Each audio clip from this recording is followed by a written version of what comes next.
Welcome to the Sports Lounge, brought to you by the Sportsbook at Waterview Casino in Vicksburg. Welcome into the Sports Lounge. I'm John Wiener. I'm Ray Coleman. Coming up on the show, we got March Madness, a little NBA bank talk. We had some retirements, that kind of sparked the world and shocked a few people. What about that? Big retirements, early retirements. Make sure you're sharing the show, like us, follow us wherever you are, because we want to bring others into the Sports Lounge and give you a chance to win our giveaway from Waterview Casino. Coming up later on in the show, we'll deep dish on the Mississippi State women. Little table for two game, all hoops edition. Yeah. I'm really excited about that. And I'm going to try to avenge last week's loss in game time. You're going to keep trying. You're going to keep, I won't say you're going to keep failing. You never know until we get out there. You know, last week was Papa Shot. I'm looking forward to seeing what we got going on this week, though. Yeah, David Brandt's going to join us as well. We're glad you're with us right now. And Ray, let's get right into our starters for this week and the NCAA tournament going on. Just your big takeaways after the first two rounds. Most people going to be in the Sports Lounge here watching the show as the Sweet 16 tips off this weekend. But just your takeaways from the tournament. You know, honestly, no real shockers to me. I guess that's the biggest shocker, if you will.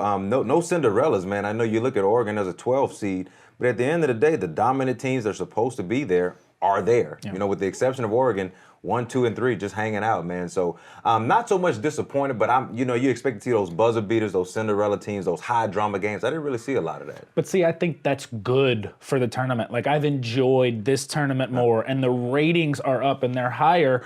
Specifically because of that, because you have stars in the field for one. I mean, Zion Williamson averaging 28 a game, the numbers that he's put through. You want Zion Williamson in the tournament. And Ja Morant, them winning that first round game. You got to see Ja on the big stage. But Ray, with Duke and Kentucky and North Carolina and Michigan State and Tennessee and all of your big name teams, I think this is the tournament that, especially as you get later, people want to see. Yeah, absolutely, man. As we look ahead, looking back, that is, Ole Miss and Mississippi State. In your opinion, which one is the bigger disappointment? We had Mississippi State go down to the 12th seed. Liberty, 8-9 matchup between Ole Miss and Oklahoma with the Rebels going home as well. Which one kind of stood out to you and said, man, that's a big disappointment? Well, I thought it was Mississippi State. And I'll give you credit, first of all. And coming up later on and put your money where your mouth is. 2-0 last week. Take it to Waterview and bank it. We got some more good picks. But Ray last week picked Liberty to beat Mississippi State outright. And I had Kentucky in the money line over Abilene. And we'll talk about Kentucky here in a little bit. Sure. But, for me, it was Mississippi State, Ray, simply because you were a 5 seed. You were expected to win. You were favored, and darn it, you had it up 10 with 6-7 minutes to go. I'm always one of these guys that's like, look, I'd rather show up and get blown out and never have a chance and say, it wasn't our day. Sure. Like it wasn't Ole Miss's morning. I mean, by the time it hit noon, they were down 12 points. But I think it's Mississippi State just based on the expectations. Ole Miss playing with a little bit of house money, but they had it right there in the bag.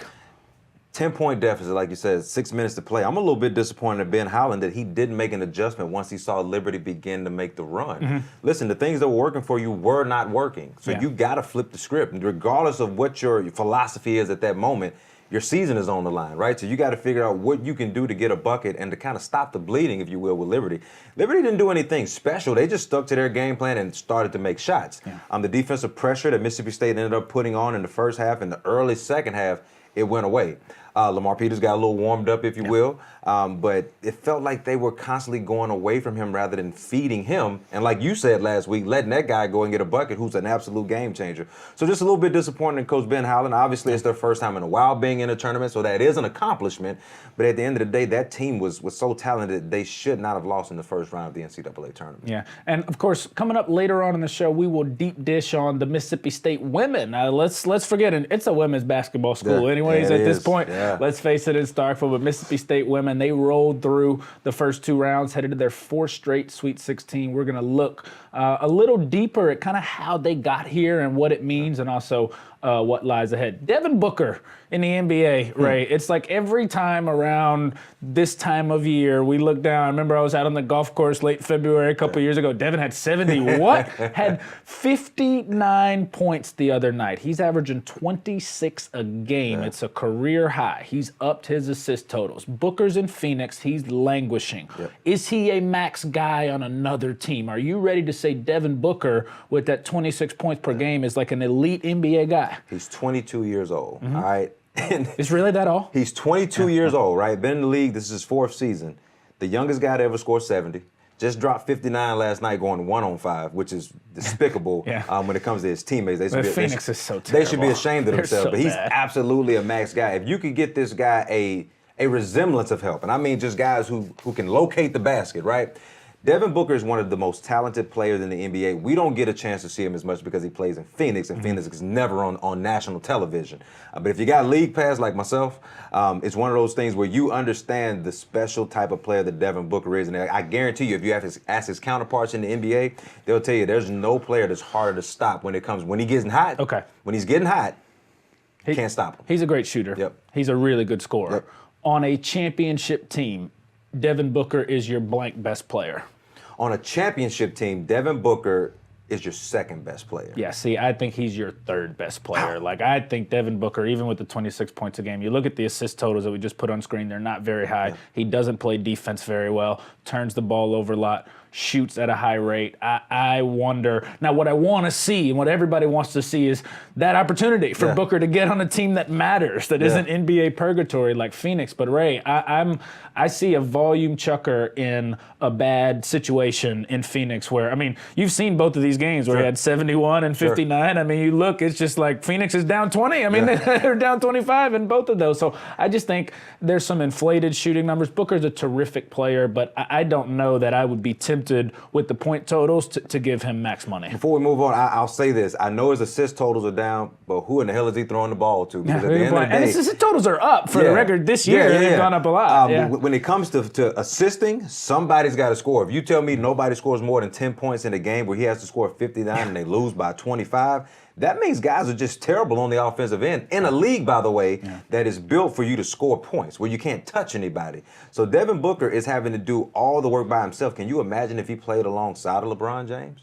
Where you can have single coverage? And so in a situation like that, you have a LeBron type as your best player. That's right. I think that number two is sort of your down low, your stretch four. I think in that good situation, Devin Booker is essentially your Klay Thompson, your three guy, which is okay, but it'll be interesting to see sort of where Booker goes forward. Now, he's a young guy at 22. Yeah, man. Good point by you also. It's hard to believe. He's not retiring anytime soon, but we had some early retirements in the sports world. So when you hear Gronk, who's, by the way, not an old guy either, 29 years old, retiring from the game of football, and then you got Conor McGregor, right? One of the most, I'll say one of the most infamous mixed martial arts fighters. And he and Gronk kind of the sort of bad boy, party boys together. Everyone loves them. What was your thought, though, when you hear these two names kind of saying, look, I'm done, man. Well, I'm done hanging it up, right? I'm hanging it up for now. Those air quotes, that's my thought, is that neither of these guys will be done for long. I think it's obvious, right? Like, well, I won't say it's obvious. I'd be shocked. I'd be stunned. I'd bet my small life savings that Conor McGregor will be in the ring again. Gronk, it's a little different, right? Because we know that his body is taking a toll on him, and we know that he doesn't get quite the money sort of per fight, if you will, that McGregor does. But I just think that, you know, the Patriots have had an agreement with Gronk for a while that, like, show up on Sundays late in the season, kind of wink, wink, nudge, nudge, and the rest of it doesn't really matter. I think Gronk, especially after the Super Bowl, is going to go party on the boat for a while, relax, let his body heal. I think this is a little bit of Brett Favre at the end of his career. Like, when it's time to suit up 10, 11 months from now and that postseason starts calling. I'm not saying Gronk will, like, come out of retirement next year, but I think both of these guys we're going to see again. I really am not buying it. I look at it for these two guys very simply. With Conor McGregor, if the check is big enough, he'll be back. Yeah. Because he's that guy. He's that guy. If the camera and the lights are bright like they are in here, and if the check is right, Conor McGregor will fight. That's who he is. He's a fighting guy. He has plenty of fight left in him. He's not the most elite MMA fighter, if you ask me, but at the end of the day, he draws. He's the most famous. He draws the fight. He draws the who's who to come out and pay that top dollar. So he'll be back. With Gronk, you know, Gronk said something during the Super Bowl that kind of really stood out to me during that media day. He said it's like 50 car crashes every Sunday. And I feel like for him, being at a young age, man, you know, I don't think we give Gronk enough credit for being, you know, kind of aware of himself. Oh, entirely. You know what I'm saying? Aware of himself and where he fits in the game. He's a Hall of Famer today. If he doesn't come back and play another down, he's a Hall of Famer. I think this guy may be done. And if he is, man, kudos to, literally, in my opinion, you know, the greatest tight end of all time. You're a Hall of Famer for being with me and Ray Coleman in the Sports Lounge. Those are our starters. We're going to get into our deep dish next. Look at the Mississippi State women's phenomenon and see who we're going to welcome in to our table for two here in the Sports Lounge. We're hosted by Waterview Sportsbook and Casino. You are in the Sports Lounge. Follow us online at Bash Brothers Media and share, like, and follow the show to enter to win a one-night stay for two at Waterview. You are in the Sports Lounge. I'm Ray. He's John. You're hanging out with us. Everything we do is great. Everything we do is great. And it's all thanks to my man Hank in the back, right? Hank and Hank in the back. We got ISO Joe. ISO Joe got an upgrade, by the way. ISO Joe's got a big upgrade. That's what ISO Joe does, man. He's just out there on his own. And just we got Josh on the ones and twos, keeping us in order, if you will. Keeping the whole show together. Be sure that you like and share all of this madness that you're seeing right now so everybody can get in on the party. John, what we got, man? Well, later on in the show, we're going to, I got some NBA jam coming your way, and I'm bringing the ruckus this week. But I want to dive in right now to our deep dish and look at the Mississippi State women. Ray, they're headed to the Sweet 16 for the 4th straight time. And I want to, though, look more back at that scene on Sunday. Really the last game for Tierra McCowan. No really about it. It was with the seniors, playing in Humphrey Coliseum for the last time. The first 2 rounds of the NCAA tournament being at home. And it was their last hurrah, and what a moment it was. It was a blowout, obviously, and so Tierra McCowan, Jazz Holmes, and the rest got the curtain call.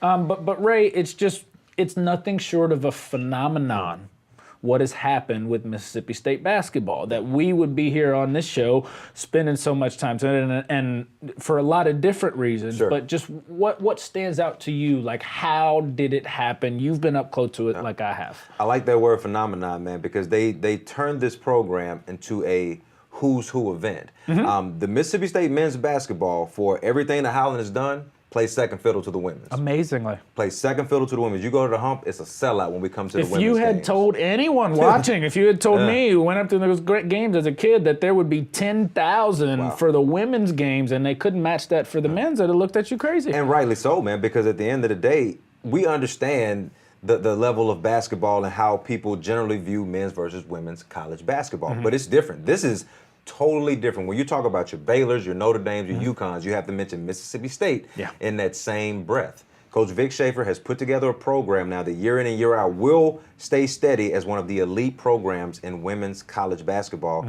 even with Tierra McCowan leaving. And she is one heck of a player. She'll go down as a legend in the program's history, but he's built something now that can sustain the test of time. What stands out to you about how he's done it, though? So he's brought in stars. You got to do that to make name recognition in women's college basketball. So he brought in Queen Victoria, right? He brought in Tierra McCowan, who has now become a household name. He had Morgan Williams, who came in and hit a big-time shot to put Mississippi State on that. She had a 40 spot in the NCAA tournament, too. Remember, she had 41 that first year they went? To put them on that national level. But when Mississippi State was a Cinderella story, it was the first year. And it was, this is cute, right? They came back a second year, played in the national championship game. Should have won that game had it not been for Notre Dame's star player just knocking down an impossible shot. So at the end of the day, and knocking Morgan Williams down herself, down in the process. So here we are, man. They're 1 millisecond away from a national championship, and now they're going to be back in the opportunity to have it to do it again. It just shows, man, that Vic Schaefer is the real deal. More importantly, like I said, he's built a program that's going to be doing this time and time again.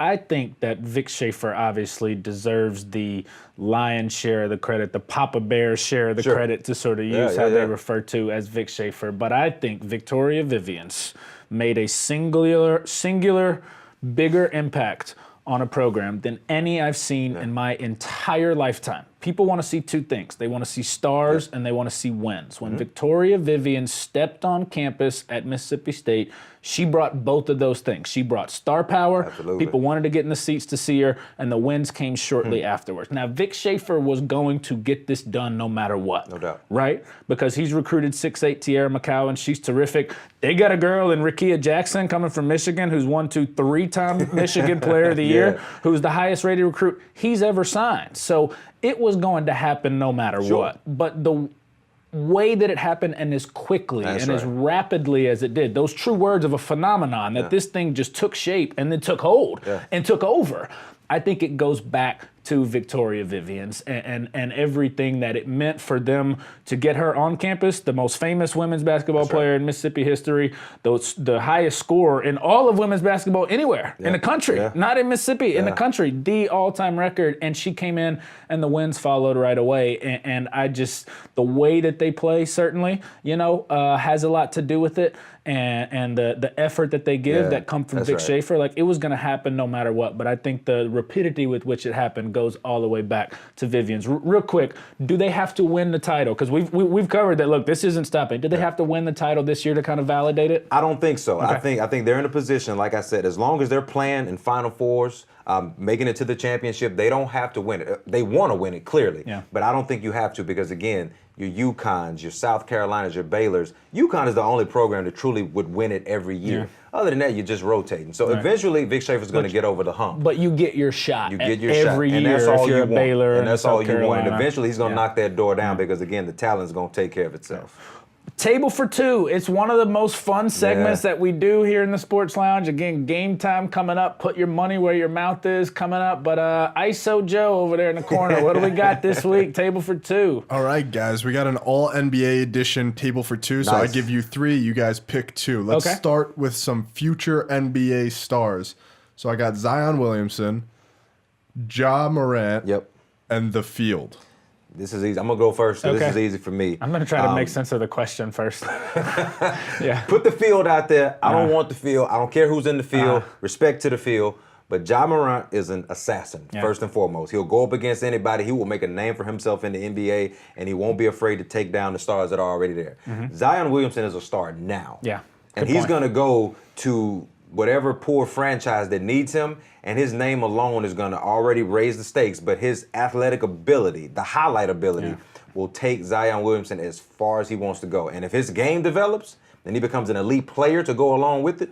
No, sky's the limit for them. So give me Ja, give me Zion in the field. Good luck. I'm going to go with you on this one, but normally I would say, Ray, the field. Like normally I'm going to bet on all of the other players, the possibilities. You can find 1, 2 pretty much every year. One of those guys doesn't always hit, whether it's Anthony Bennett at 2, Michael Oluwaseyi at 1. But so normally I would say the field. But these guys are such surefire superstars to me in every way. Zion, we've seen it all season. Watching Ja Morant lately with the NBA game, I'm almost, people will call me crazy here, and probably rightfully so, but I wouldn't necessarily say it's a lock to take Zion over Ja Morant simply because of what a guard-dominated league it is in the NBA and what it means to be able to shoot the three ball. I mean, Steph Curry, Durant, you name the top players, they can all shoot the three. But for me, it's Zion and Ja Morant also. The field is not a part of our table. No, sir.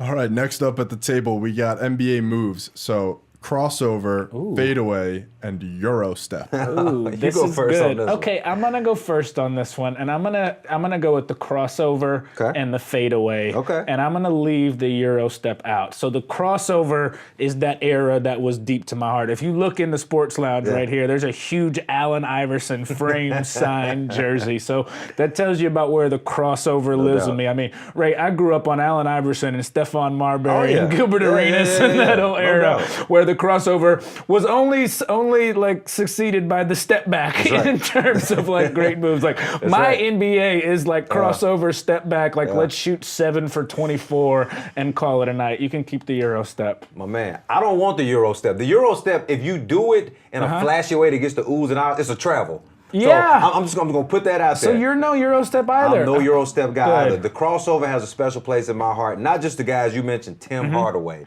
Rod Strickland. Those guys used to break people off on the way to the basket. Different kind of crossovers. The hezzy crossover. You know what I mean? So the crossover has a special place in my heart. And when you're talking about the fadeaway, Jordan, Kobe, you name it, man. Those guys had so many variations of their fadeaways. Larry Bird had a variation of a fadeaway, kind of with the one leg that Dirk and KD and all those guys kind of implement now. So give me those two. The Euro step got to go. I don't like that we're agreeing on everything, but we're right on this one. I'm with you. We're right on both of them. And that is the thing with the Euro step. It's kind of a travel, which is why I'm like, it's kind of a cheap move. You know who liked the fadeaway?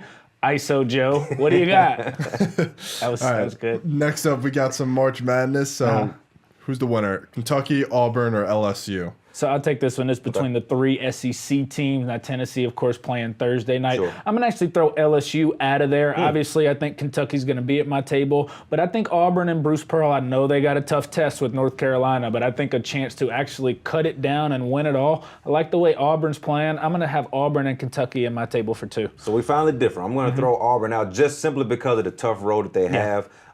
If they get past this next game, North Carolina is a beast in itself, and I have them winning the national championship. Kentucky, even though they're without their best player, they still got what it takes, I feel, to do what they need to do. And LSU, I just feel like they're playing with an anger, man, just to prove to folks that they can get it done without their leader. You know what I mean? So I'm rooting for LSU for that, if nothing else. But, yeah, for me, Auburn just has the toughest road, so I'm going to throw them out. What a shot. Tremont Waters hit for LSU. Oh, yeah, man. All right, let's pass it back to the NBA. All right, best big. Greek Freak, The Process, or AD? I love this question. I love this question. And we kind of went at this a little bit last week, so I decided let's cue it back up in table for 2. I love this. There's no wrong answer. You got to give me Giannis first because he's a dog and he won't back down from anyone. I know I talked bad about AD when we were, on our early sessions with this, but you got to give me AD because at the end of the day, AD can do just about everything on the court. The only reason I put those two above Joel Embiid is because the injuries. When he's on, man, but I still don't like my 7'1", 280-pound center to come down and transition and shoot threes. I love it.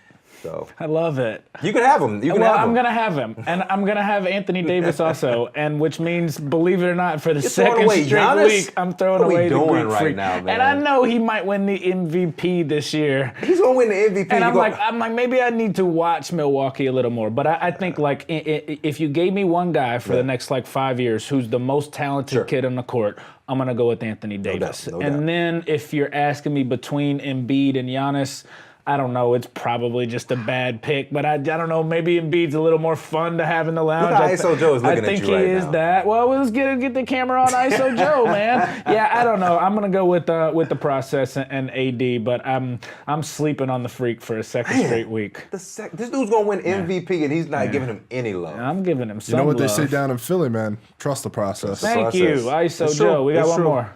All right, Alabama coach Andy Kennedy, Rick Stansbury, and Donnie Tyndall. I'll let you go first, but I would just say this could be any coach now. I mean, the SEC's got 5 openings right now. Alabama, Arkansas. We'll see what happens at LSU, Vanderbilt. I mean, it's across the board. So who knows? All of these guys, or 2 of the 3 may get jobs. I cannot, in good faith, pick Donnie Tyndall, and this guy knows why. Donnie Tyndall wrecked my program in Southern Mississippi. He won a bunch of games when he was there, though. No, he did. So you cannot let Donnie Tyndall go to Alabama, and with the money that they got. Listen, he wrecked Southern Miss, and you talk about duffel bags, and we have a quarter of that budget. The money would just show up like at Blue Chips, the bag on the doorstep. So no Donnie Tyndall. Give me Stansbury, give me Andy Kennedy and all of his quirks, and we'll figure it out. Andy Kennedy's a good basketball coach, but I'm not a big believer in retread hires, and I'm certainly not going to retread hire on a guy that made, 1-2 NCAA tournaments in a 10-year plus run. Now, I like Andy Kennedy. He's fun. He's my cousin, as a matter of fact, so I wouldn't go all the way out of my way to just dump on AK, but I just think if I'm going to hire a retread hire between the two, I mean, I want somebody, I don't want to go back down the same path again, but certainly I'm going to go with Stansbury, who made 6 tournaments in 14 seasons. Andy Kennedy, for whatever reason, it just, maybe Ole Miss wasn't behind him all the way. But and I've got a thing, for the guys who like to, mix it up, shake it up a little bit. Whenever Donnie Tyndall gets off of his no cause and is allowed back in, he can come coach my team. Stay with us at Sports Lounge. David Brandt coming up.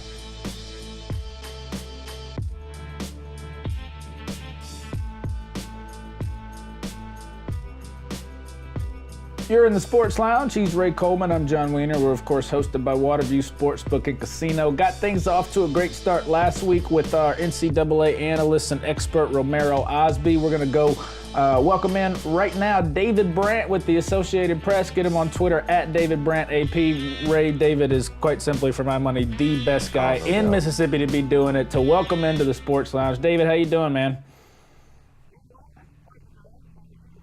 We're doing fine, doing good. You've been sort of in the Sports Lounge before, so you know what we're working with in here. But David, just your quick take on Mississippi State and Ole Miss bowing out in the first round, in terms of maybe which hurt more or which will be sort of tougher to move on from for these programs.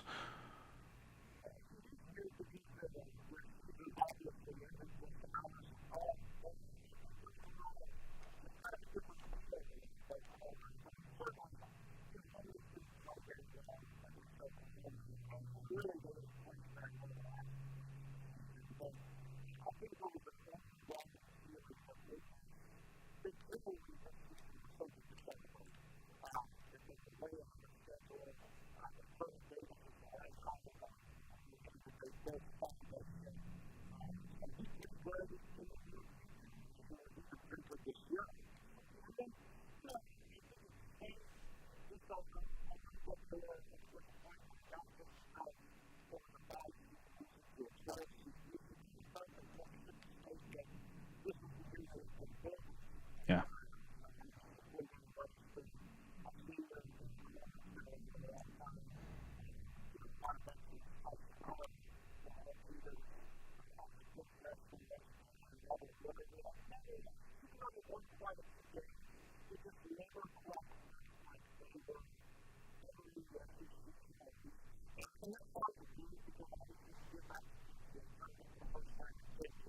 Yeah.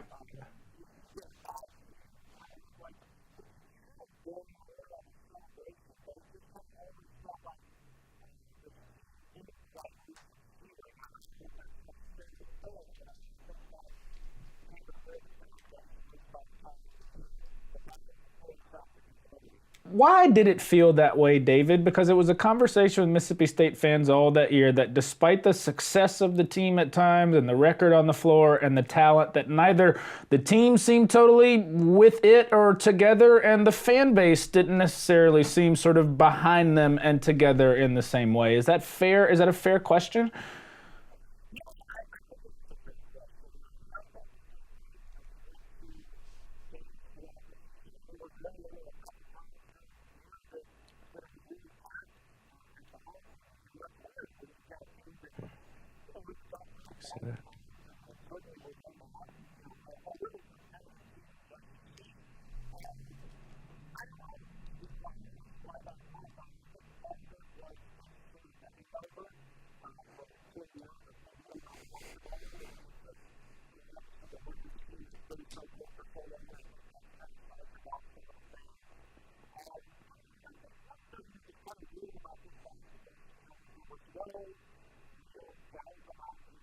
Yeah.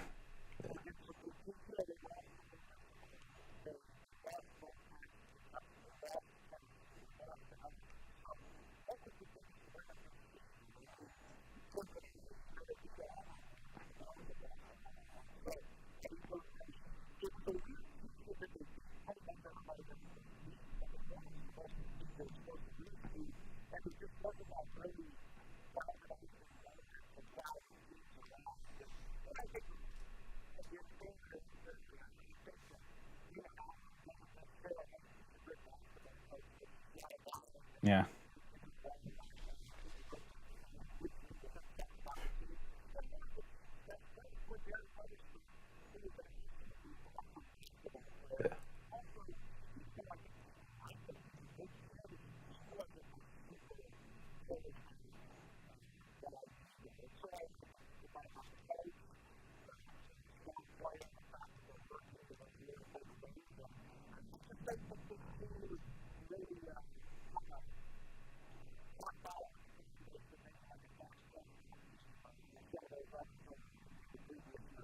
Yeah.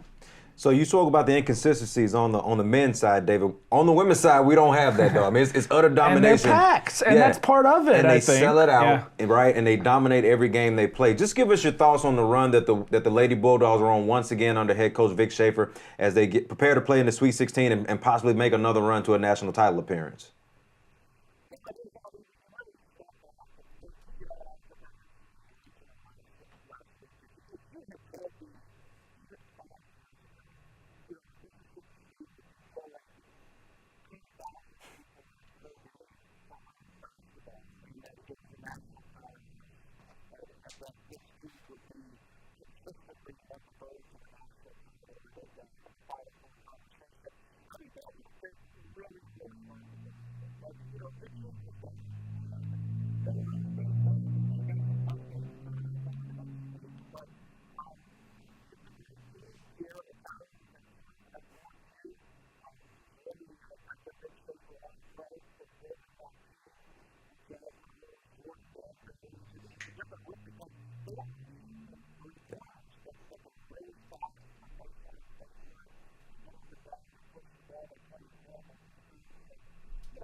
David, I think it's safe to say, and Ray and I talked about it earlier here in the Sports Lounge, that this isn't stopping for Vic Schaefer. In a way, you wonder, well, how much longer does Howland have to kind of keep ratcheting things up? But Schaefer's got, even bigger recruits coming than he's already had, and he's shown his ability to not just get Vivians and McCowan and Rickea Jackson and so forth. But is there pressure on Mississippi State, or how would you describe the pressure around this run to actually go ahead and win a national championship that they have been on the doorstep, literally, as Ray said, a millisecond last year, 2 straight national championship games, and there may be good players coming, but the best player in the country leaving in McCowan?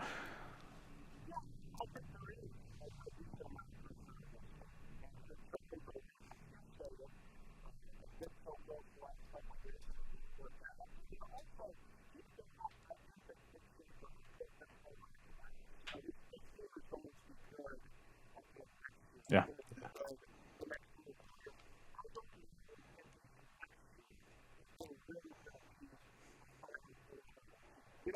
Yeah.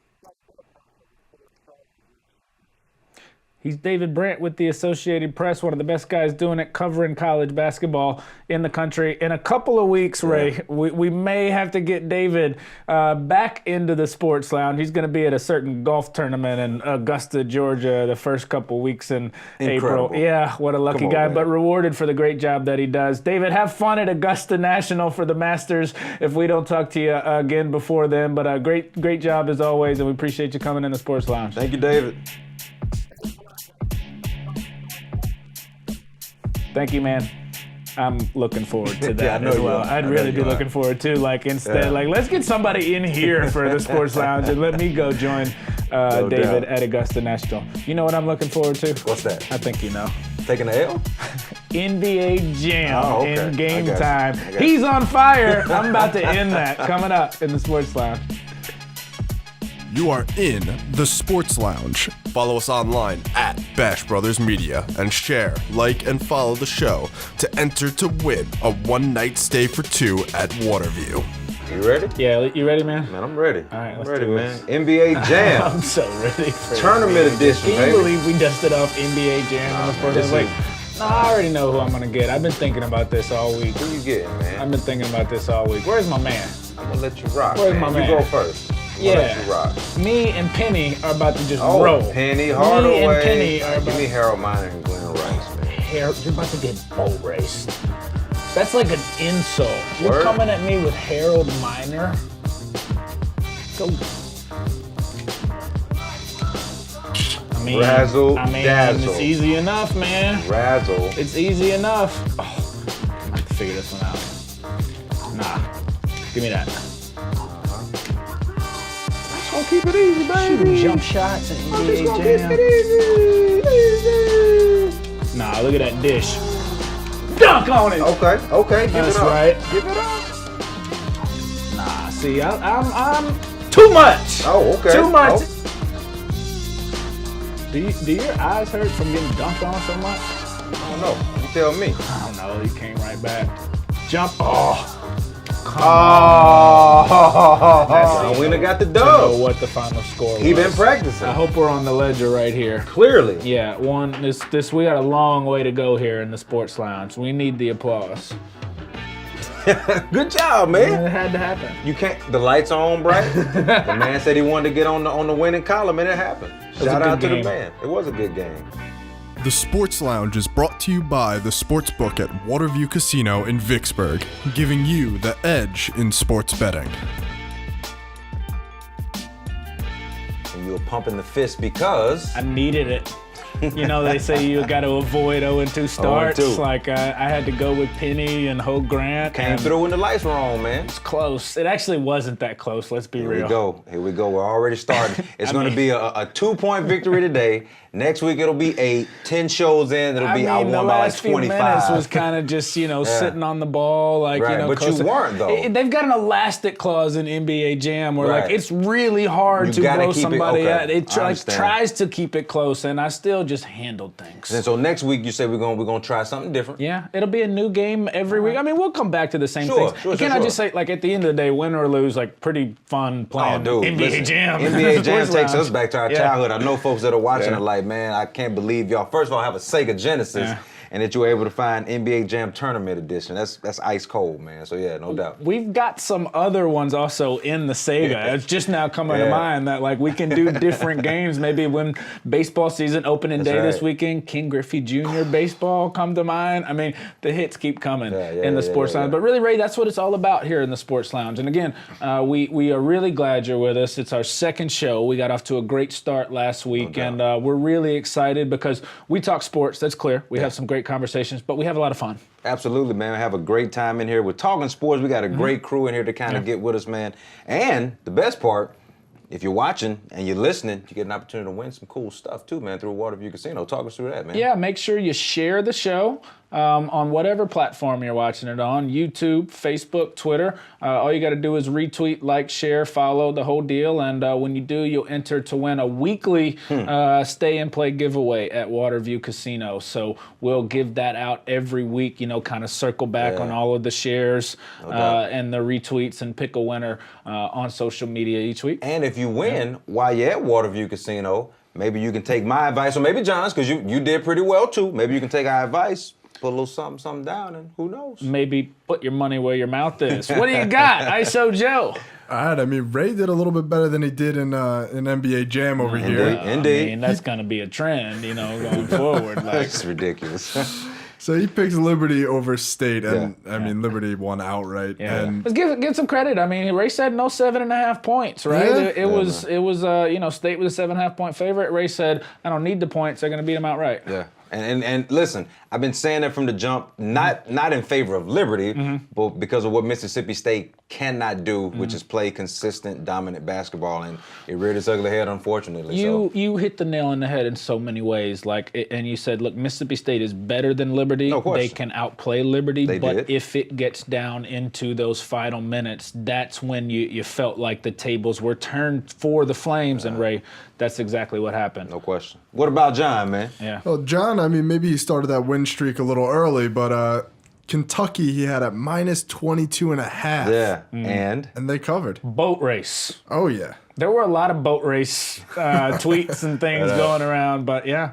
Minus 22.5. And you did that with no hesitation. I was confident. Yeah. I just think people sleep on Kentucky on how good they are, what great defense that they play. I sleep on Cal, I won't lie. And we talked about it last week, and let's give Romero Osby some credit who, what a great start to our guests, and David Brandt was great this week to really break down Mississippi State and Ole Miss and the women.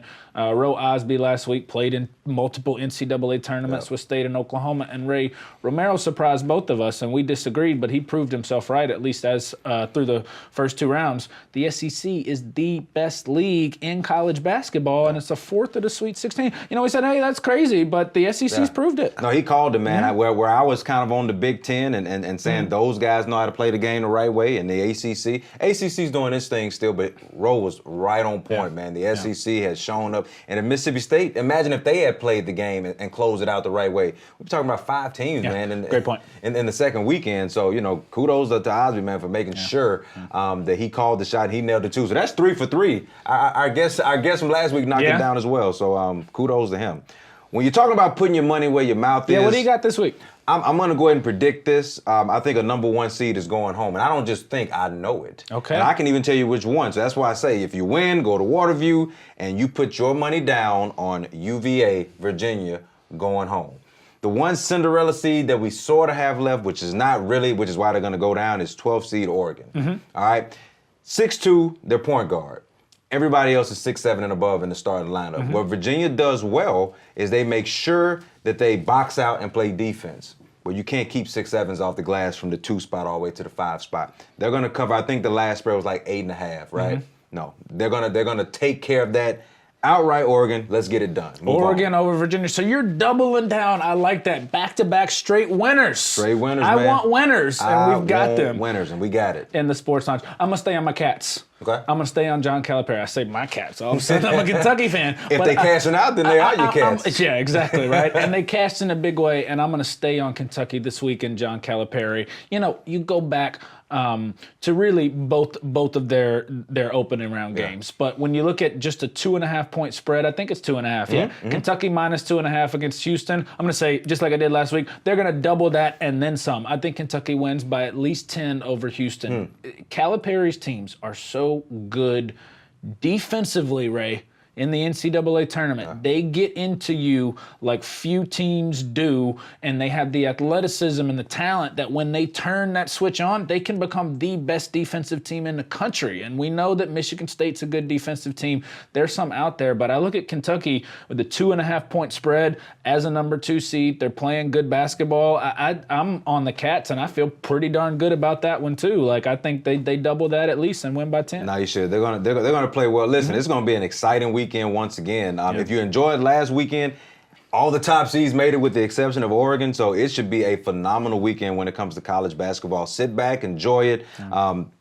Take these picks. You can take those to the bank for sure and do some good things with it. Yeah, like I said, share the show and you can head down to Waterview Casino if you are lucky to win. But you can go down to Waterview in the sportsbook anytime and put your money where your mouth is, as we did. Hey, it's a good show on the Sports Lounge. I want to remind you guys to check out a bunch of cool stuff on Bash Brothers Media. This one of the cool video shows that we've just released, Play It Where It Lies, a new golf show. Ray, I know you got to check out a little bit of that. I just got a sneak peek of that. And again, y'all know me, I'm the casual golf fan, but what they got going on, man, is phenomenal. I may be dialing into another golf show now just to check it out. So good stuff coming that way, man. Yeah, so check out Play It Where It Lies. Of course, our Mississippi's Greatest bracket is getting into the last rounds and some great matchups Awesome there brackets. as well. And of course, next week we'll be back here in the Sports Lounge. I'm excited to watch Mississippi State women too. No question. I think they're going to make it to a third straight Final Four. Absolutely, I believe you'll be seeing that. Yeah. For Ray Coleman, I'm John Wiener. For ISO Joe, Hack and Hank, our guy Josh Clegg, this is the Sports Lounge. Thanks for coming in.